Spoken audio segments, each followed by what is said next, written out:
சோழி பிரசன்னத்துலேருந்து தொடர்ந்துக்கலாம். இப்போ இந்த சோழி பிரசன்னம்னா இதற்கும் என்ன மாதிரி விஷயங்கள் நீங்க அதுல சொல்லி தருவீங்க? இப்போ 1 மணி 15 நிமிஷத்துல ஒரு லக்னம் விழருது. அது சென்னையில உள்ள 100 ஜோதிடர்களுக்கும் பொதுவானது. ஆனால் வரக்கூடிய ஆட்கள் வேறு வேறு பிரச்சனைகளுக்காக வருகிறார்கள். அப்போ 100 விதமான லக்னம் தானே கிடைக்கணும். ஏன் ஒரே லக்னத்தை வச்சு எப்படி எடுப்பீங்க?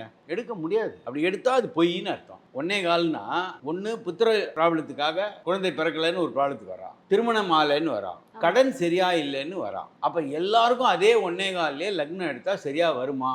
வரக்கூடாது தானே தத்துவார்த்தமா கரெக்டு. அப்போ என்ன பண்றோம்?